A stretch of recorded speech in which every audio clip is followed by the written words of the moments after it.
बेटा आज स्टार्ट करते हैं nutrition process in human being. Okay, तो स्टार्ट कर रहे हैं न्यूट्रिशन इन ह्यूमन बीइंग में। समझेंगे सबसे पहले कि न्यूट्रिशन क्या है, किस तरीके से ह्यूमन बीइंग में ये ऑब्टेन किया जाता है। तो बेटा जो ह्यूमन बीइंग्स होते हैं उनका क्या है, ये हेटेरोट्रॉफिक ऑमनिवोरस ऑर्गेनिजम्स कहलाते हैं। ठीक है, दूसरा बात बताई गई है कि ये जो ह्यूमन बीइंग होते हैं वो ऑब्टेन कैसे करते हैं। जैसे प्लांट्स का हमने देखा, प्लांट्स जो होते हैं वो इनऑर्गेनिक सब्सटेंसेस को यूज करके, यूटिलाइज करके ही ऑर्गेनिक में कन्वर्ट करते हैं। लेकिन जो ह्यूमन बीइंग होते हैं वो क्या कर रहे हैं कि they obtain food from animals, plants, animals and their product. ठीक है, जो ह्यूमन बीइंग होता है वो फूड को ऑब्टेन करता है, कहां से करता है, प्लांट से करता है, एनिमल्स से करता है, या उनके प्रोडक्ट्स को यूज करके, और होलोजोइक न्यूट्रिशन मोड इसका होता है। ठीक है, बात कर रहे हैं कि जो ह्यूमन बीइंग होता है उसके न्यूट्रिशन में एसेंशियल कंपोनेंट्स कौन कौन से होते हैं। तो अगर हम बात करें एसेंशियल कंपोनेंट्स की ह्यूमन डाइट के अंदर, तो बेटा वो होते हैं वाटर है, कार्बोहाइड्रेट्स है, फैट है, मिनरल्स है, प्रोटीन है, विटामिन्स हैं। तो these are the essential component. Okay, कि ह्यूमन डाइट में ये कंपोनेंट होने ही चाहिए। ठीक है, अब बात करते हैं ह्यूमन बॉडी के अंदर डाइजेशन के लिए, न्यूट्रिशन के लिए जो एक सिस्टम प्रेजेंट होता है उसको हम कहते हैं डाइजेस्टिव सिस्टम।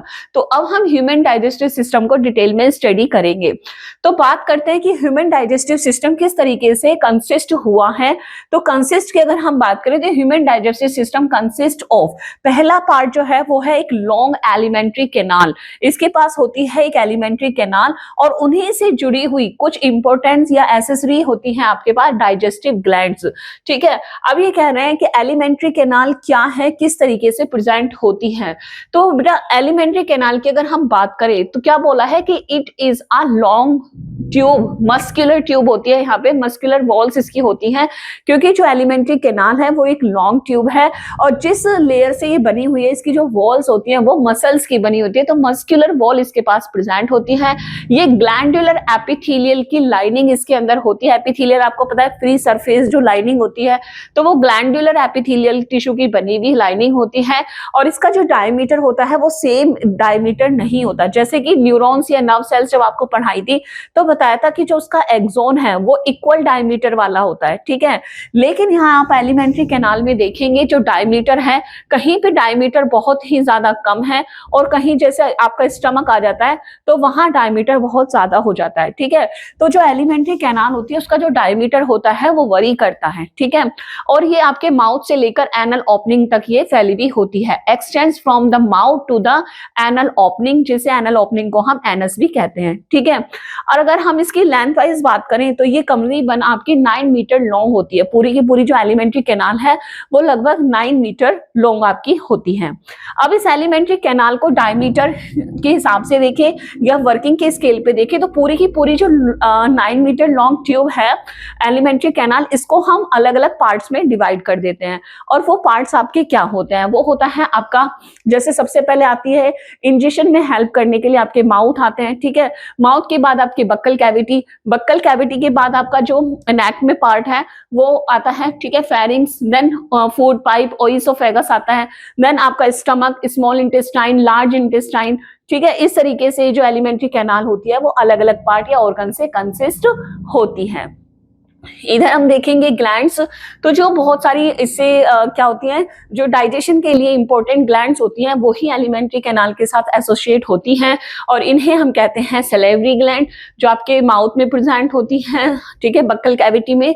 देन आपका लिवर और पैनक्रियाज, क्यों, क्योंकि ये भी क्या करते हैं, डाइजेशन के लिए इंपॉर्टेंट एंजाइम्स को रिलीज करते हैं, जिसकी वजह से हमारा जो डाइजेशन है वो प्रोसेस कंप्लीट हो पाता है। बेटा एलिमेंट्री कैनाल के ही जितने भी ऑर्गन्स इससे कंसिस्ट होते हैं या अकॉर्डिंग टू द डायमीटर जो एलिमेंट्री कैनाल को हमने डिफरेंट पार्ट्स में क्लासिफाइड किया है, उसी एलिमेंट्री कैनाल के वन बाय वन अब पार्ट्स को हम स्टडी करेंगे।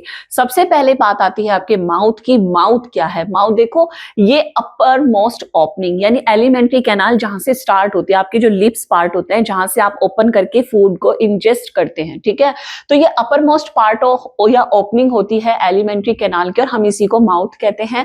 ये give passes for the injection of food, food को अंदर लेने यानी बॉडी के अंदर लेने में ये हेल्प करती है। और ये गार्ड होता है, guarded by too soft lips, इसके पास दो लिप्स होते हैं, and opens into a chamber means cavity. जो माउथ होता है वो आपका एक कैविटी यानी खाली जगह, एक बड़ा सा स्पेस होता है खाली पीछे, तो उसको हम क्या कहते हैं, कैविटी या चैम्बर कह सकते हैं। तो ये गार्ड होता है by the too soft lips and open होता है इनटू द कैविटी और अ चैम्बर।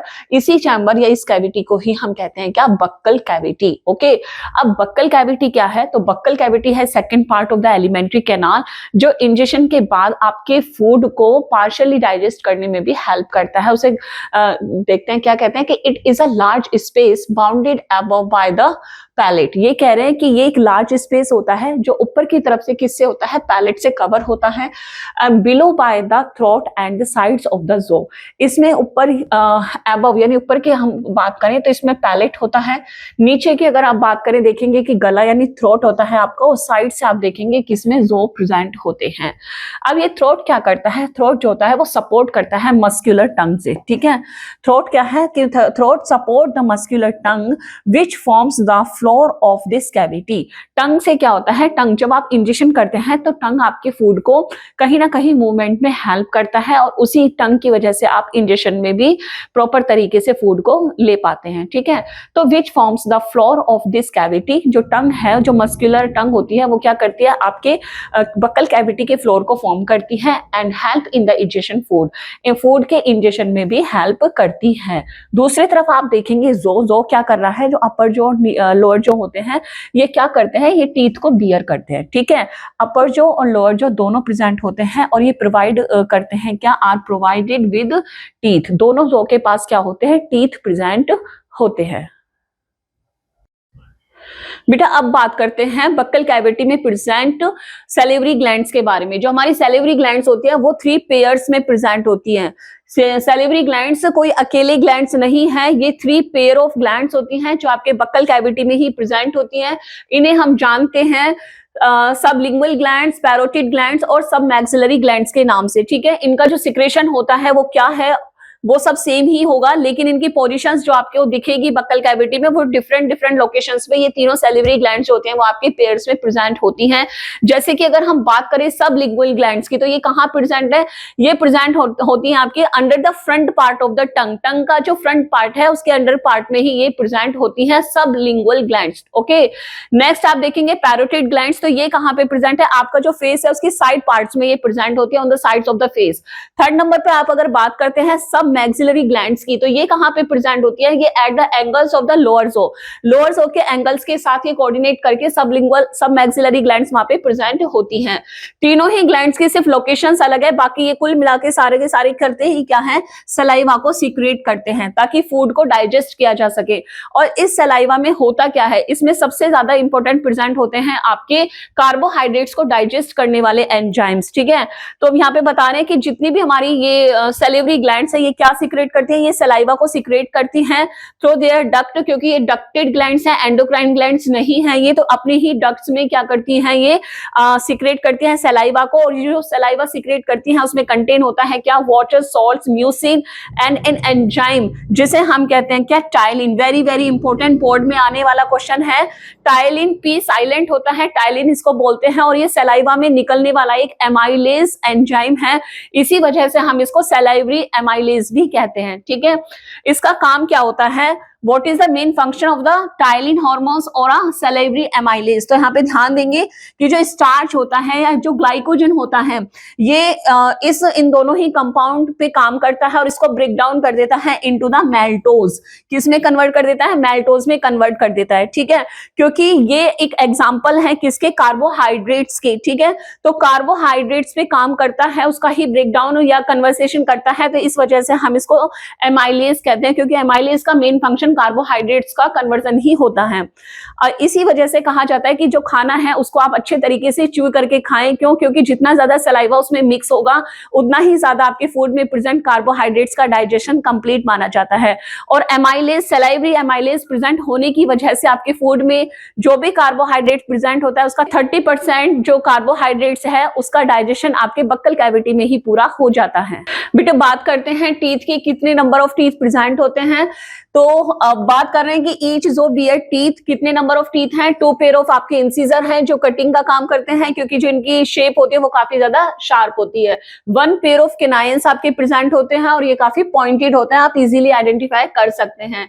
इनके बाद आपके बेटा आते हैं 2 pair of premolars and last one आपके प्रेजेंट होते हैं 3 पेयर ऑफ मोलर्स।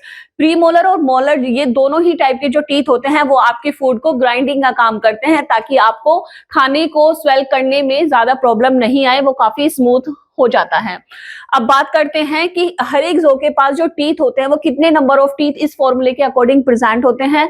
तो हर एक ज़ो के अंदर आपके प्रेजेंट होते हैं टोटल नंबर ऑफ टीथ 16, और एक मैच्योर एडल्ट की अगर हम बात करें तो 32 परमानेंट टीथ वहां पे आपको देखने को मिलते हैं।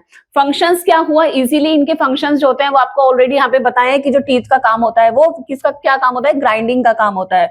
बट बता रहे कि टीथ कट करते हैं, फूड को क्या करते हैं, कट करते हैं। तो कट किसकी हेल्प से करते हैं, with the help of incisor teeth. Okay, तो टीथ हैं वो फूड को कट करने का काम करते हैं इनटू द स्मॉल पीसेस, ताकि आप उसे च्यू कर सके and then make to it soft. आप क्या करते हैं, टीथ की वजह से क्या करते हैं, फूड को कट करके स्मॉल पीसेस में कन्वर्ट करते हैं, और जो आपके मोलर और प्री मोलर होते हैं वो ग्राइंडिंग का काम करते हैं, ताकि आपका जो फूड है वो कैसा हो जाए, काफी ज्यादा सॉफ्ट हो जाए, उसमें सलाइवा मिक्स हो जाती है with the help of tongue. Okay, the full dental formula की अगर आप बात करते हैं तो इनका जो अरेंजमेंट होता है वो कुछ इस तरह से होता है।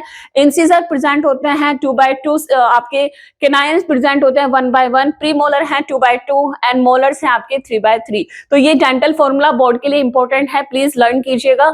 बेटे बक्कल कैविटी के बाद अब हम बात करते हैं फेरिंग्स की। ठीक है, फेरिंग्स क्या है बेटे, फेरिंग्स होता है वो 12 सेंटीमीटर लॉन्ग एक फनल शेप्ड स्ट्रक्चर होती है, जो क्या करती है, जो एक पाथवे, एक पैसेज का काम करती है कि बक्कल कैविटी से फूड को ओइसोफेगस में ट्रांसफर करने का काम ये करती है। तो क्या है oesophagus? Oesophagus is the long and tubular structures which carry the food from the pharynx to the stomach, जो फेरिंग से फूड को रिसीव करता है और उसको स्टमक तक ले जाने का भी काम करता है। Wall is highly muscular. ठीक है, इसमें क्या होता है, इसकी जो मसल्स होते हैं वो हाईली मस्कुलर होती हैं, और इसके अंदर याद रखना ओइसोफेगस सिर्फ एक पाथवे का काम करता है, एक पैसेज का काम करता है, फेरिंग से फूड को स्टमक तक पहुंचाता है।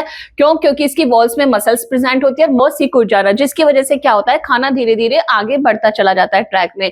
लेकिन इसमें कोई भी सिक्रेशन ऑफ एंजाइम्स नहीं होते, जिसकी वजह से कोई भी केमिकल एक्शंस यहाँ पे फूड पे देखने को नहीं मिलता, तो कोई भी डाइजेशन यहाँ पे नहीं होता है। No digestion takes place inside of the oesophagus. ठीक है, it exhibit the peristaltic movement only and contraction and expansion movement of the wall. Oesophagus के बाद बेटा अब बात करते हैं स्टमक की। स्टमक को ध्यान से पढ़ेंगे, बोर्ड के लिए बहुत ही ज्यादा इंपॉर्टेंट टॉपिक है, बहुत सारे डाउट इससे रिलेटेड आपके माइंड में रह जाते हैं, अभी क्लियर करते हैं, ज्यादा बड़ा टॉपिक नहीं है, ध्यान से सुनेंगे सिर्फ। स्टमक क्या है? स्टमक एक शी या फिर जे शेप्ड की एक स्ट्रक्चर होती है, एब्डोमेन में प्रेजेंट है, थोरेसिक में नहीं है, क्योंकि डायफ्राम के ऊपर आपके लंग्स, हार्ट वगैरह प्रेजेंट होते हैं रिब केस के अंदर, और डायफ्राम के नीचे वाले पार्ट में यानी एब्डोमेन पार्ट ऑफ द के लेफ्ट साइड में आपके स्टमक प्रेजेंट होता है। ये रिसीव करता है पार्शियल डाइजेस्टेड फूड को आपके बक्कल कैविटी से फेरिंग्स, और फेरिंग्स से ओइसोफेगस, ओइसोफेगस से जो फूड होता है वो कहाँ चला जाता है, आपके स्टमक में ही स्टोर हो जाता है। ठीक है, अब बात करते हैं main functions of the stomach की। स्टमक के फंक्शंस क्या क्या होते हैं? तो बेसिकली अगर देखें तो फंक्शंस जो होते हैं स्टमक के वो है बेटा स्टोरेज ऑफ फूड, कि कुछ टाइम तक फूड को स्टोर करके रखता है। अब फूड की स्टोरेज जो होती है वो डिपेंड करती है कंपोनेंट ऑफ द फूड पे, कि कौन से कंपोनेंट फूड के अंदर अवेलेबल है। अगर हम बात करें कार्ब्स की यानी कार्बोहाइड्रेट्स की, तो करीबन 2 घंटे तक, 1 से 1.5-2 घंटे तक आपका जो कार्बोहाइड्रेट्स होता है वो आपके स्टमक में स्टोर रह सकता है। प्रोटीन को मैक्सिमम 3 आवर्स तक मोर रहता है, और फैट जो होता है उसको 3 to 6 आवर्स तक के लिए स्टमक स्टोर करके रखता है। ठीक है, बात करते हैं बेटा सेकंड नंबर ऑफ फंक्शन की। तो सेकंड नंबर फंक्शन क्या होता है, मैकेनिकल चर्निंग ऑफ फूड। यहाँ पे क्या हो रहा है कि by the periodic muscular contraction and relaxation की वजह से क्या होता है, जो वॉल है स्टमक के वॉल के अंदर क्या होता है, एक पेरिस्टाल्टिक मूवमेंट जैसे कि एक मूवमेंट यहाँ पे दिखाई देता है, जिसे हम पीरियोडिक मस्कुलर कॉन्ट्रैक्शन कहते हैं। इसकी वजह से होता है क्या है कि जितना भी जूस है या एंजाइम्स है वो खाने को पूरी तरीके से उसमें मिक्स हो जाते हैं। ठीक है, churn and mixes with the gastric juice, जिसके पीरियोडिक मस्कुलर कॉन्ट्रैक्शन की वजह से जो खाना है वो पूरी तरीके से गैस्ट्रिक जूसेस के साथ मिक्स हो जाता है।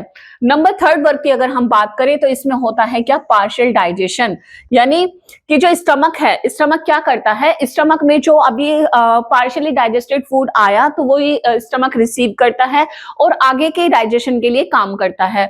अब इसके डाइजेशन के लिए होता क्या है कि जो स्टमक है, स्टमक की जो इनर वॉल्स होती हैं, इनर वॉल्स के अंदर कुछ यानी 3 टाइप्स ऑफ द ग्लैंड्स वहां पे प्रेजेंट होती हैं, जो ब्रांच्ड भी होती हैं और ट्यूबुलर भी होती हैं।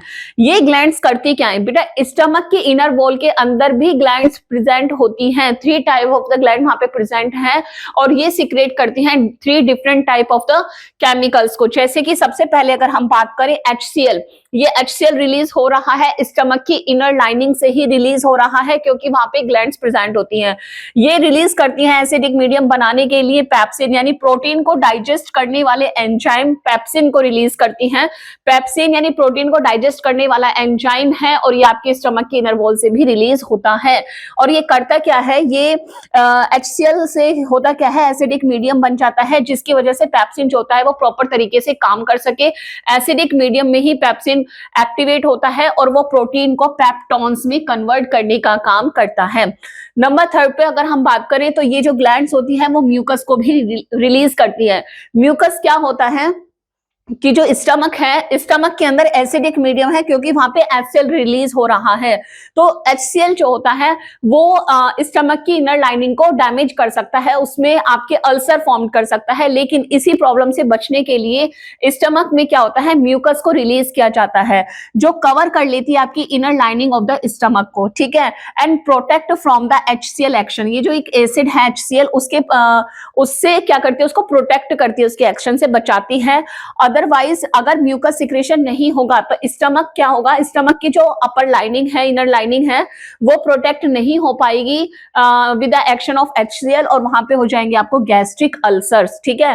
तो इन्हीं गैस्ट्रिक अल्सर से बचने के लिए क्या होता है, स्टमक में म्यूकस रिलीज होता है ताकि वो इस HCl एसिडिक मीडियम से उसको प्रोटेक्ट कर सके। अब वो ये सारी चीजें जो होती है वो क्या है कि प्रोटीन, यहाँ पे गैस्ट्रिक जूस, तो ये HCl और ये प्रोटीन डाइजेस्टिव एंजाइम पेप्सिन और बाकी ये म्यूकस, ये सारी चीजें आपस में मिक्स होके एक कंबाइंड जूस ऐसा कुछ बना लेते हैं जिसे हम कहते हैं क्या, गैस्ट्रिक जूस। क्या कहते हैं उसको, गैस्ट्रिक जूस कहते हैं। और गैस्ट्रिक जो लाइपेज इसमें भी प्रेजेंट होता है, लाइपेज क्या करता है, लाइपेज जो एंजाइम है वो लिपिड का ब्रेक डाउन करता है। तो इस तरीके से ये यहाँ पे आपको बिल्कुल क्लियर हो जाता है कि स्टमक के क्या क्या फंक्शंस होते हैं। इसके अलावा एक और पॉइंट है, एक और फंक्शन है स्टमक का कि जो रेगुलेट करता है the flow of food into the small intestine, क्योंकि यहाँ पे जितना भी डाइजेशन हुआ, स्टमक के अंदर जितना भी डाइजेशन हुआ, इसके बाद फूड जाएगा स्मॉल इंटेस्टाइन में, तो खाना एकदम से नहीं जाएगा। स्टमक क्या करेगा, उसका जो and part of the stomach होता है वहां पे स्फिनेक्टर्स होते हैं, ये स्फिनेक्टर ही कंट्रोल करते हैं कि किस तरीके से फूड जो है अब स्मॉल इंटेस्टाइन में पास कर दिया जाएगा। तो बेटा इस तरीके से बहुत ही इंपॉर्टेंट टॉपिक है, स्टमक को ध्यान से पढ़ेंगे। 4 तरीके से ये फंक्शंस प्ले कर रहा है यहाँ पे। पहला कि ये फूड को स्टोरेज कर रहा है, सेकंड ये मैकेनिकल चर्निंग का काम करता है, मैकेनिकल ब्रेकडाउन करता है ताकि गैस्ट्रिक जूसेस आपके फूड में प्रॉपर तरीके से मिक्स हो जाए। पार्शियल डाइजेशन के लिए जो स्टमक है उसके इनर लाइनिंग में 3 type of the gland present होती है, ये रिलीज करती है HCl, protein digestive enzyme pepsin और म्यूकस, ठीक है। इसके अलावा ये रेगुलेट करता है फूड को कि किस तरीके से फूड को ये स्मॉल इंटेस्टाइन में पास आउट करेगा।